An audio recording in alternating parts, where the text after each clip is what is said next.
नमस्कार विद्यार्थी मित्रांनो, आज आपण बी एड महाविद्यालयातील बी एडच्या थर्ड सेमिस्टरला जो असेसमेंट फॉर लर्निंग नावाचा पेपर शिकवला जातो त्या पेपरमधील सहसंबंध आणि सहसंबंधाचे प्रकार याविषयी माहिती पाहणार आहोत.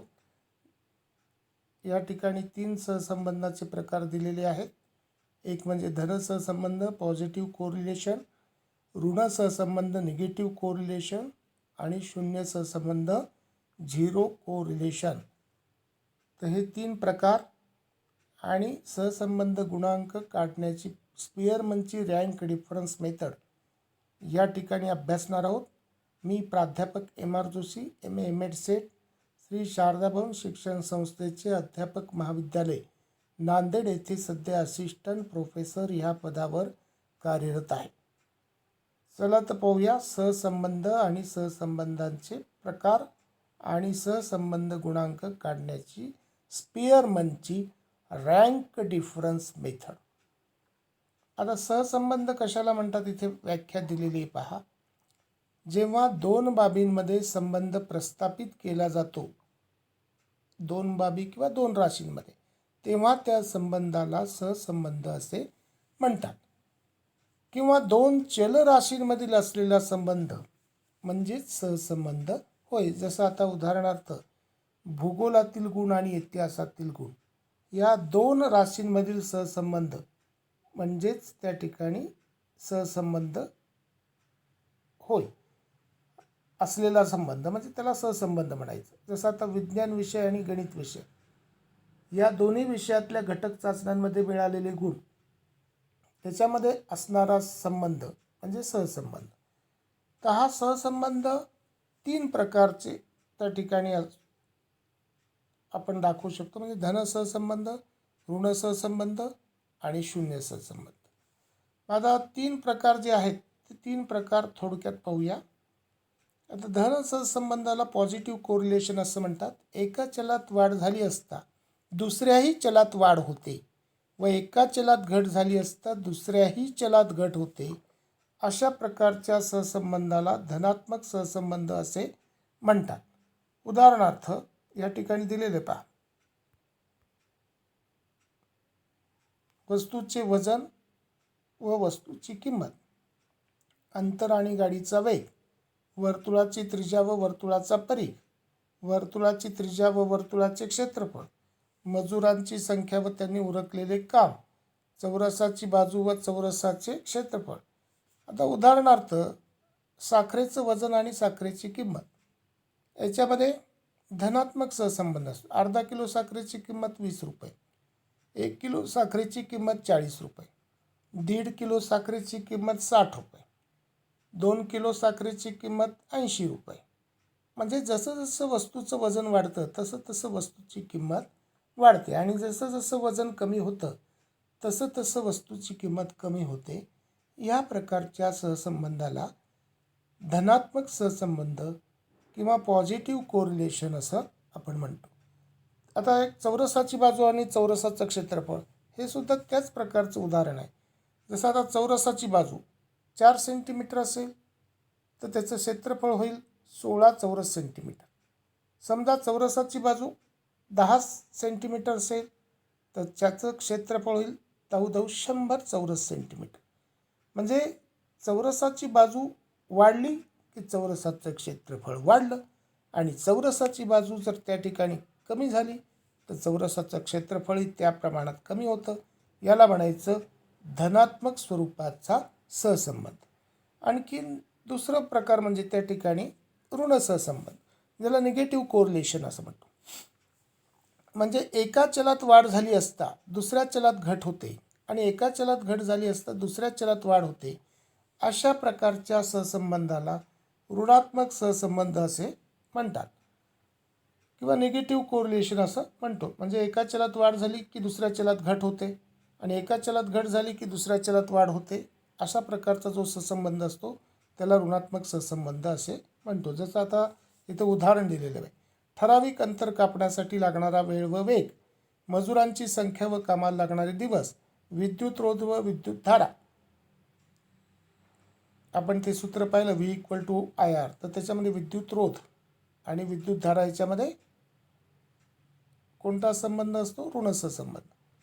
आता मजुरांची संख्या आणि कामाला लागणारे दिवस. आता समजा मजुरांची संख्या 25 असेल, त्यांना 4 दिवस कामाला लागतात आणि मजुरांची संख्या 50 केली तर त्यांना 2च दिवस लागतात आणि मजुरांची संख्या जर 100 केली तर त्या ठिकाणी दिवस एकच लागतो. म्हणजे जसं जसं मजुरांची संख्या वाढवली की दिवस कमी होतात आणि मजुरांची संख्या जर कमी केली तर दिवस त्या ठिकाणी वाढतात. तर ह्या प्रकारचा सहसंबंध म्हणजे ऋण सहसंबंध. आता जसं गाडीचा वेग जर वाढवला तर वेळ त्या ठिकाणी कमी लागतो. म्हणजे वेग जास्त, वेळ कमी, वेग कमी, वेळ जास्त. अशा प्रकारच्या सहसंबंधाला ऋण सहसंबंध किंवा ऋणात्मक सहसंबंध असे म्हणतो. त्याच्यानंतर तिसरा प्रकार आहे शून्य सहसंबंध, झिरो कोरिलेशन.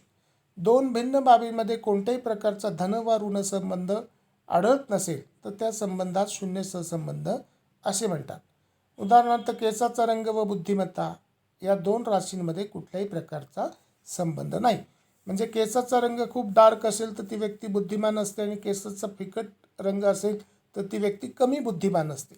असा कुठल्याही प्रकारचा संबंध त्याच्यामध्ये नसतो, त्याला शून्य सहसंबंध म्हणतो.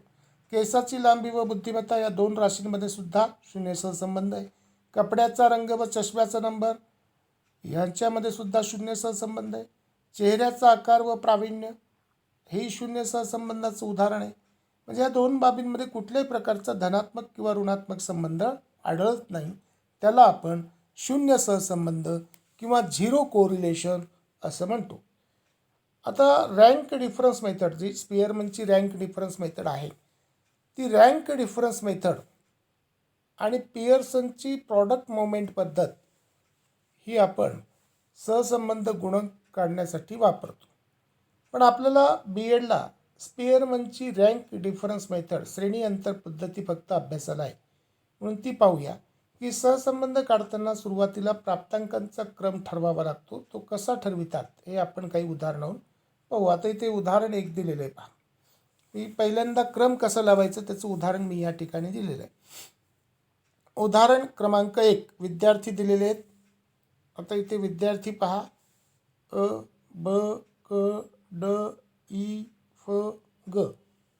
अचे मार्क 65, 32, 44, 80, 66, 70, 40 असं दिलेलं. सर्वात जास्त मार्क या ठिकाणी आहेत 80 म्हणून त्याला 1 क्रमांक दिला. त्याच्यानंतर दुसरे आहे 70 म्हणून त्याला आपण 2 क्रमांक दिला. त्याच्यानंतर हे 3 क्रमांकाचं. त्याच्यानंतर 65 त्याच्यापेक्षा 4 क्रमांक. मग त्याच्यापेक्षा कमी कोणते? 40, 6 क्रमांक. आपलं 40च्या आधी 44 आहेत म्हणून त्याला 5 क्रमांक. त्याच्यानंतर हा 6 क्रमांक. त्याच्यानंतर शेवटचा 32 त्या ठिकाणी 7. म्हणजे हे जे 7 विद्यार्थी आहेत त्या 7 विद्यार्थ्यांच्या गुणांचा क्रम असा आपण ठरवला. म्हणजे जास्त गुण आहेत त्याला क्रम त्या ठिकाणी 1 दिला, त्याच्यानंतर 2 अशा पद्धतीने क्रम देण्यास सुरुवात केली. पण समजा जर त्या ठिकाणी 2 विद्यार्थ्याला सारखेच गुण असतील तर अशा वेळेस क्रम कसा द्यायचा ते आपण पाहू. उदाहरण क्रमांक 2 या ठिकाणी दिलेले पहा. आता उदाहरण क्रमांक 2 मध्ये इथे विद्यार्थी दिलेले पहा. जसं आता मी त्या ठिकाणी पाहिलं, अ ब क ड ई फ ग. इथे 78 आणि 78 गुण दिलेले हे सारखे आहेत, पण सगळ्यात जास्त गुण कोणते आहेत? 87. म्हणून त्याला मी कोणता क्रमांक दिला? 1. 87 नंतर आपण पाहिलं तर 78 78 हे गुण आहेत 87च्या नंतर, त्याच्यापेक्षा कमी. मग आता 78 आणि 78ला आपल्याला 2 आणि 3 द्यावे लागतील. मग आता समजा मी याला 2 या ठिकाणी 2 नंबर दिला, 2 आणि याला 3 दिला, तर 2 आणि 3ची सरासरी किती येते? 2 आणि 3 याची सरासरी आपण जर काढली, त्याला भागिले 2 केलं तर ती किती येते? 2.5, 2.5. ती या 78 क्रमांकाला दिली. आता 2 आणि 3 नंबर झाले, नंतर 4, नंतर 5, नंतर 6, नंतर 7 असा पद्धतीने हा क्रम त्या ठिकाणी देऊन घेतला. म्हणजे सारखे जर क्रम असतील तर त्या ठिकाणी आपल्याला काय करावं लागते, सरासरी काढावी लागते. आता इथे दिलेले पहा, वरील उदाहरणात 87 हा सर्वात मोठा प्राप्तांक आहे, म्हणून त्या प्राप्तांकापासून क्रम देण्यास सुरुवात केली, पण दुसरा क्रम देताना या ठिकाणी 78 दर्शवणारे 2 प्राप्तांक आहेत, म्हणून दुसरा व तिसरा क्रम ह्या 78ला देण्याऐवजी मी 2 व 3 ह्या क्रमांकाची सरासरी काढली आणि ती आलेली सरासरी 2.5 या दोन्ही अंकांचा क्रम दर्शवणाऱ्या रकान्यात लिहिली. तर अशा पद्धतीने क्रम त्या ठिकाणी दिला पाहिजे. आता समजा जर 3 प्राप्तांक असतील, 3 विद्यार्थ्यांना जर समान किंवा सारखे गुण असतील, तर अशा वेळेस काय करायचं ते पाहूया. इथे विद्यार्थी दिलेले आहेत पहा, अ ब क ड ई फ ग. आता सर्वात जास्त गुण कोणत्या विद्यार्थ्याला आहेत, तर ह्या ठिकाणी सर्वात जास्त गुण 75 वालेले आहेत, म्हणून त्या ठिकाणी 1 त्या ठिकाणी क्रमांक दिला. आता त्याच्यानंतर 72 आणि 72 आहेत, मग 2 आणि 3ची सरासरी काढली ती 2.5.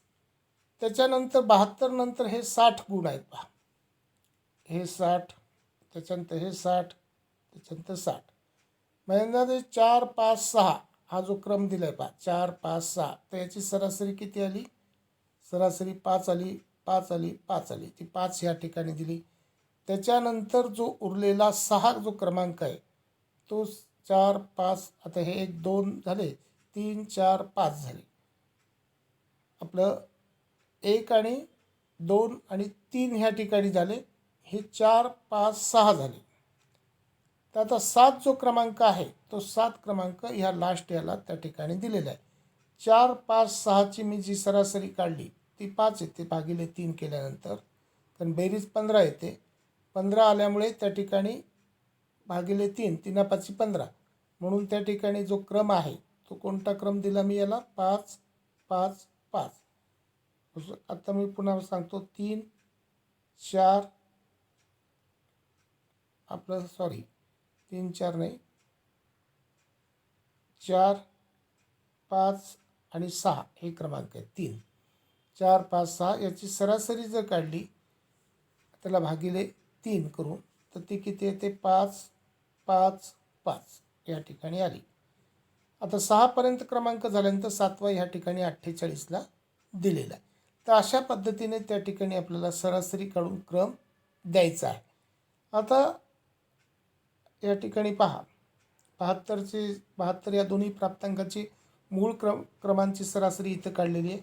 तसेच जे 60 आहे, 60 या 3 प्राप्तांकाच्या मूळ क्रमांची सरासरी इथं काढली आहे, 4 5 6, त्याला भागिले 3 15, भागिले 15 भागिले किती आले 3, 15 भागिले 3 काढल्यानंतर किती आले 5.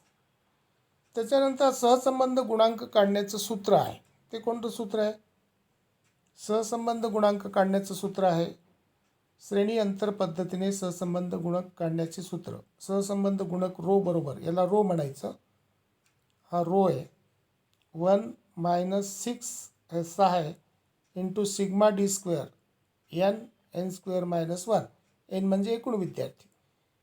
तर रो म्हणजे सहसंबंध गुणक, डी म्हणजे 2 श्रेणीतील अंतर, ज्या 2 श्रेणी दिल्या जातात त्या 2 चलराशीतील क्रम जो असतो त्याच्यातील 2 श्रेणीतील अंतर R1 - R2.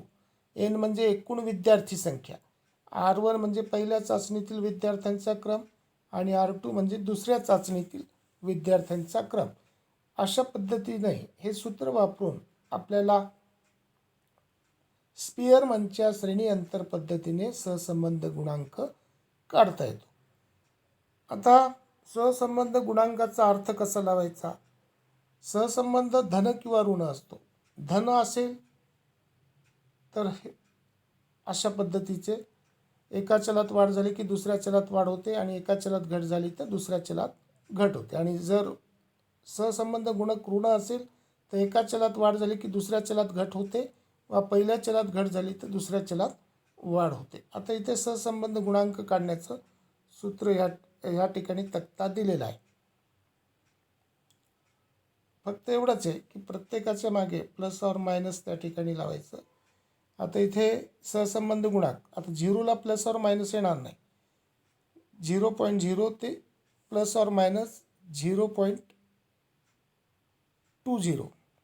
ह्या गुणांकाचा अर्थ असा आहे की हा जो सहसंबंध आहे हा दुर्लक्ष करण्याजोगा किंवा एकावरून दुसऱ्याचा बोध न होणारा आहे.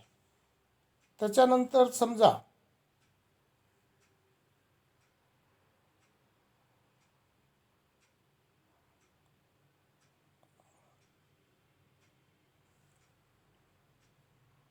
हा जो असा ह्या दरम्यान आला 0.20 ते ±0.40 अशा पद्धतीचा जर सहसंबंध याच्या दरम्यान आला, म्हणजे आता 0.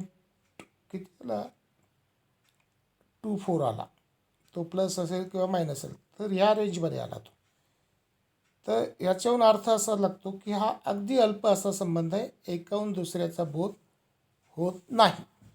समजा तो ±0.40 ते ±0.70च्या दरम्यान आला, तर याचा अर्थ हा मध्यम प्रतीचा आणि एकाहून दुसऱ्याचा बोध होणारा आहे अशा पद्धतीचा आहे. समजा हा सहसंबंध गुणांक ±0.05 ते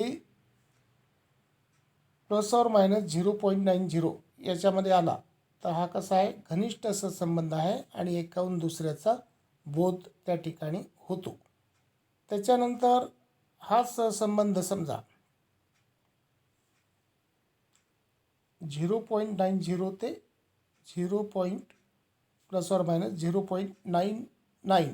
0.99 याच्या दरम्यान आला, तर हा सहसंबंध उच्चतम सहसंबंध आहे आणि एकाहून दुसऱ्याचा बोध होतो. पण जर हाच ±1 आला, तर हा पूर्ण सहसंबंध आहे आणि एकाहून दुसऱ्याचा बोध त्या ठिकाणी होतो. अशा पद्धतीचा अर्थ त्या ठिकाणी आपल्याला लावावा लागतो. तर त्याचा हा तक्ता आहे. फक्त प्रत्येकाच्या मागे ± पाहिजे, झिरोच्या मागे गरज नाही. तर हे सहसंबंध गुणकाचे मूल्य व त्याचा अर्थबोध ह्या कोष्टकावरून त्याचा अर्थ आपण लावायचा. आता सहसंबंध गुणांक कसा काढायचा, एक उदाहरण आपल्याला दिलेलं आहे. खाली दिलेल्या 2 चाचण्यांमधील गुणांचा श्रेणी अंतर पद्धतीने सहसंबंध गुणक काढा. इथे आपल्याला 2 चाचण्या दिल्या, चाचणी फर्स्ट, चाचणी सेकंड. त्याचे गुण दिलेले आहेत ABCDEFG असे एकूण किती विद्यार्थी दिले, 8 विद्यार्थी या ठिकाणी दिलेले आणि 8 विद्यार्थ्यांचे हे गुण दिलेले आहेत. म्हणजे इथे n बरोबर किती झालं, 8. n बरोबर 8 त्या ठिकाणी.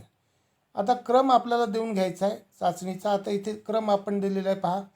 आता ज्याचे जास्त गुण आहेत, आता पहिला जो चाचणी आहे, पहिला जो क्रम आहे R1, हा R1 जो आहे ह्या चाचणीचा आहे. म्हणजे R1 क्रम चाचणी फर्स्टचा आहे आणि R2 क्रम चाचणी सेकंडचा आहे. आता याच्यामध्ये जास्त गुण 88 आहेत म्हणून याला 1 क्रम दिला. त्याच्यानंतर 78 आहेत, 2 क्रम दिला. त्याच्यानंतर 70 आहेत, त्याची सरासरी काढून 3.5 त्या ठिकाणी दिलं. त्याच्यानंतर 70 नंतर जे गुण आहेत ते 68 आहेत. त्याच्यानंतर येणारा क्रम 5 त्या ठिकाणी दिला. म्हणजे हा क्रम त्या ठिकाणी आपण देऊन घेतला. त्याच्यानंतर आपल्याला डी काढायचे. डी काढत असताना आता हे जे 2 क्रम आहेत, आता हे जे दुसरा क्रम आहे R2 ह्या चाचणीचा आहे सेकंडच्या.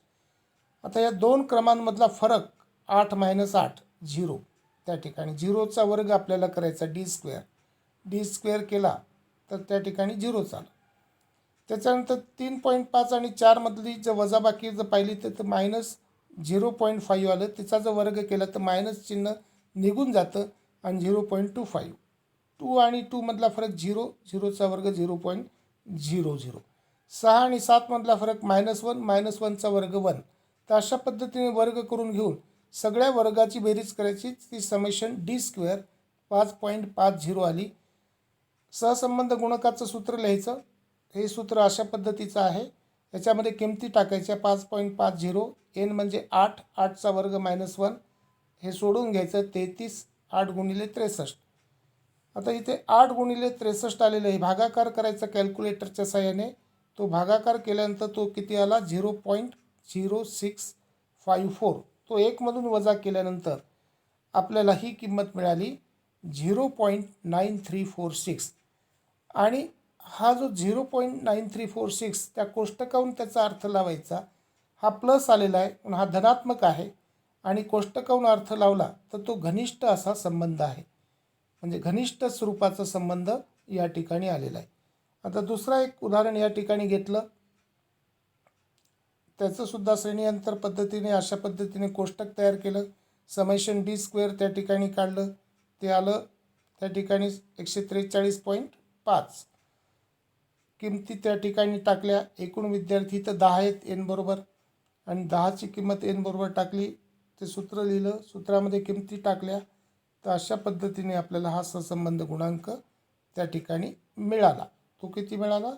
0.1304. हा धनात्मक आहे, ऋण आलेला नाही. धनात्मक असून अल्प म्हणजे दुर्लक्ष करण्याजोगा संबंध आहे. दुर्लक्ष करण्याजोगा आणि एकाहून दुसऱ्याचा बोध होत नाही. तर अशा प्रकारचा हा सहसंबंध आलेला आहे. तर अशा प्रकारे आज आपण सहसंबंध गुणांक काढायचं शिकलो. इथे एक उदाहरण तुम्हाला सोडवण्यासाठी दिलेलं आहे. 2 विषय दिलेले आहेत, गणित आणि विज्ञान, आणि एकूण ABCDEFGHIJ हे विद्यार्थी दिलेले आहेत. याच्याहून तुम्हाला काय करायचं आहे? सहसंबंध गुणांक काढायचा आहे. 88, 70, 75, 80, 54, 43, 40, 80, 35, 75 हे गणितातील गुण. त्याच्यानंतर विज्ञानातील गुण 92, 66, 77, 77, 60, 45, 45, 77, 40, 20 आपलं 70. तर हे गुण दिलेले आहेत. तर ह्या गुणांवरून तुम्ही स्पिअरमनच्या श्रेणी अंतर पद्धतीने सहसंबंध गुणांक काढा आणि त्याचा अर्थ लावा. तर अशा प्रकारे आज आपण सहसंबंधाचे प्रकार आणि स्पिअरमनची श्रेणी अंतर पद्धती या पद्धतीच्या सहाय्याने सहसंबंध गुणक कसा काढतात याविषयी माहिती मिळवली. Thank you. Best wishes for examination.